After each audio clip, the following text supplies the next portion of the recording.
Hello everyone, this is Vaishali Gaur and I welcome you all in Viraj classes. कैसे हैं आप सभी? उम्मीद करती हूँ आप सभी अच्छे होंगे और आपकी पढ़ाई अच्छी चल रही होगी। तो बेटा आज हम स्टार्ट करने वाले हैं class 10 science chapter 1 chemical reaction and equation के एक्सरसाइज का क्वेश्चन नंबर 9। अभी तक हमने इंट्रोडक्शन पार्ट वीडियो कंप्लीट कर लिया है, हमने ब्लूप्रिंट्स क्वेश्चन आंसर्स कंप्लीट कर लिए हैं और एक्सरसाइज के question number 1 to question number 8 भी हम लोग कर चुके हैं। ठीक है, तो जिसने अभी तक वो वीडियो नहीं देखी जाइए पहले वो वीडियो देखिए और सबसे इंपॉर्टेंट देखिए आप हमारा introduction part video. Introduction part video में हर एक टॉपिक जो भी आपके चैप्टर में आने वाला है उसे ब्रीफली एक्सप्लेन किया गया है।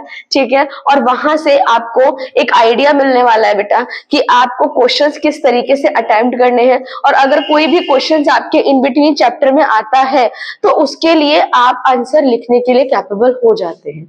ठीक है जी, तो चलिए स्टार्ट करते हैं आज की वीडियो।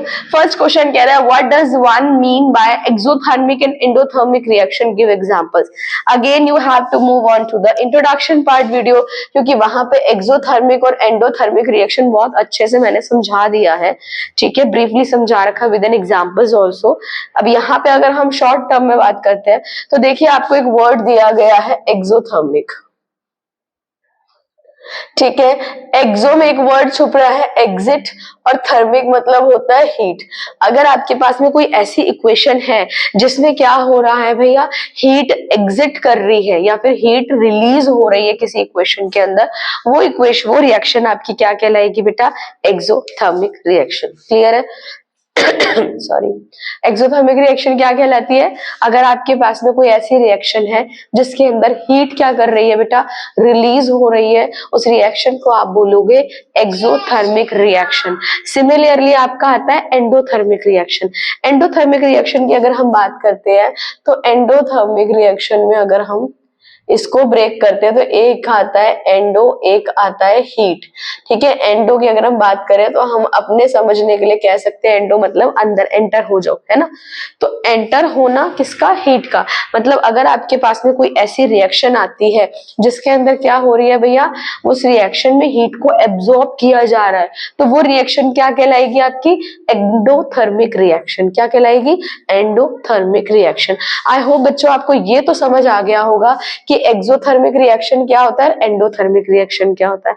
अगर इसे हम डेफिनेशन टर्म में लिखते हैं तो क्या डेफिनेशन बनती है? Chemical reaction that release energy. कोई भी केमिकल रिएक्शन जहां पर क्या हो रहा है? रिलीज हो रहा है किसका? एनर्जी का। किस फॉर्म में हो रहा है भैया? In the form of heat. Heat के फॉर्म में अगर किसी भी रिएक्शन से एनर्जी रिलीज हो रही है तो ठीक है, अब वो क्या है? हीट, लाइट और साउंड। ठीक है, वैसे तो एक्सोथर्मिक में हम लोग हीट की ही बात करते हैं, बट अगर उसके साथ में अगर लाइट हो गया या साउंड हो गया उसका भी रिलीज हो रहा है तो उसे हम क्या बोलेंगे? Exothermic reaction. क्लियर है? वही चीज है जो सेम चीज मैंने आपको हिंदी में बोली, ये डेफिनेशन टर्म में आ गया। अगर एग्जाम में क्वेश्चन आता है तो ये डेफिनेशन आप लिख सकते हैं। नेक्स्ट आपको बोला गया यहाँ पर एग्जाम्पल्स देने हैं। भाई एग्जाम्पल की बात करें तो देखिए हमने क्या किया है, सोडियम को क्लोरीन के साथ में मिक्स किया है तो हमें क्या मिल गया बेटा जी? टेबल सॉल्ट मिल गया। ठीक है, अगर हम इसको रिप्रेजेंट करते हैं यानी कि केमिकल इक्वेशन बनाते हैं इस रिएक्शन की तो क्या बनती है? Na, यानी कि Na क्या हो गया आपका? सोडियम। Cl2 आपका क्या हो गया? क्लोरीन। अब देखिए आपने क्लोरीन ऐड किया है ना, क्लोरीन क्या होता है? Cl का सिंगल फॉर्म होता है। तो अब यहाँ पे अगर हाफ Cl2 लिखोगे तो 2 से 2 कैंसिल, आपके पास में क्लोरीन ही बचेगा। तो NaCl को ऐड किया तो आपको क्या मिल गया? NaCl और साथ में आपको कुछ अमाउंट ऑफ क्या मिल गई? 411 किलो जूल एनर्जी। ये जो एनर्जी है ये क्या है? हीट रिलीज हुई है बेटा। इसमें से जो हीट रिलीज हुई है ना वो यहाँ पर इस फॉर्म में लिख दी 411 किलो जूल। ठीक है, और ये एनर्जी क्या हो गई आपकी? इसके अंदर से रिलीज हो गई। एनर्जी रिलीज हो गई तो रिलीज होने की वजह से ये क्या बन गई आपकी? Exothermic reaction. क्लियर है?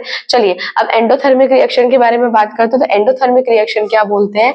ऐसी रिएक्शन जो एब्जॉर्ब करती है एनर्जी को। ठीक है, एनर्जी को एब्जॉर्ब करती है ताकि हम लोग क्या कर सके? अपनी रिएक्शन को प्रोसीड कर सके, उसे हम लोग क्या बोलते हैं बेटा? एंडोथर्मिक रिएक्शन बोलते हैं।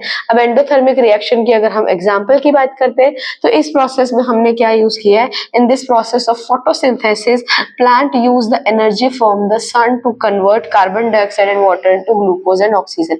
हम बात करते हैं अगर फोटोसिंथेसिस, फोटोसिंथेसिस क्या है, photosynthesis is an example of endothermic, ठीक है, किसका एग्जाम्पल है, एंडोथर्मिक रिएक्शन का एग्जाम्पल है। तो उसके अंदर क्या होता है, प्लांट्स क्या करते हैं बेटा, सन से एनर्जी को एब्जॉर्ब करते हैं, ठीक है, प्लांट्स क्या करते हैं, सन से हीट एनर्जी को एब्जॉर्ब करते हैं ताकि वो क्या कर सके, जो CO2 उनको मिल रही है, जो वाटर उनको मिल रही है, उन दोनों से क्या कर सके, ग्लूकोज और ऑक्सीजन को बना सके, ठीक है जी। अब अगर हम इसको इस पूरे केमिकल रिएक्शन को इक्वेशन टर्म में मेंटेन करते हैं तो क्या आता है, 6CO2 कार्बन डाइऑक्साइड मिल रहा है आपको, प्लस वाटर मिल रहा है 6H2O, दोनों मिलने पर यहाँ पे क्या हुआ, सनलाइट की प्रेजेंस में, सनलाइट की प्रेजेंस में क्या बन गया, C6H12O6, ये क्या होता है आपका, ग्लूकोज। ग्लूकोज का फॉर्मूला होता है C6H12O6, लिख लेना बेटा, क्योंकि आगे आपके सीनियर क्लासेस में, क्लास 10th में, सॉरी क्लास 11th में, क्लास 12th में ये फॉर्मूलाज आपके आने वाले हैं। तो ये छोटे छोटे फॉर्मूले जो भी आपके ड्यूरिंग योर सेमिनार जो जो क्वेश्चंस आपको आ रहे हैं, आपकी क्लासेस में जो जो फॉर्मूले आपको बताए जा रहे हैं उसे नोट जरूर कर लेना। तो ये क्या है, C6H12O6 आपका क्या होता है, ये ग्लूकोज का फॉर्मूला होता है। ग्लूकोज के साथ में क्या बन रहा है भैया, ये बन गया आपका ऑक्सीजन। अब यहाँ पर क्या हुआ है, यहाँ पर आपने हीट को एब्जॉर्ब किया है, किसकी हीट को, सनलाइट की हीट को एब्जॉर्ब किया है, ताकि आप क्या करो, आगे की रिएक्शन को प्रोसीड कर सको। तो आई होप बच्चों आपको आज के इस वीडियो में ये दो चीजें तो क्लियर हो गई होगी कि एक्सोथर्मिक रिएक्शन क्या होती है और एंडोथर्मिक रिएक्शन क्या होती है, ठीक है बच्चों। तो अगर आपको मेरी वीडियो अच्छी लगी, अगर आपके दोनों कंसेप्ट अच्छे से क्लियर हुए हैं तो प्लीज मेरे चैनल को लाइक करें, सब्सक्राइब करें और जितना हो सके उतना शेयर करें, ताकि आपकी तरह और बच्चे इसका बेनिफिट ले सके और पढ़ सके। टिल देन गुड बाय, मिलते हैं नेक्स्ट वीडियो में नए क्वेश्चन और नए कंसेप्ट के साथ। Goodbye.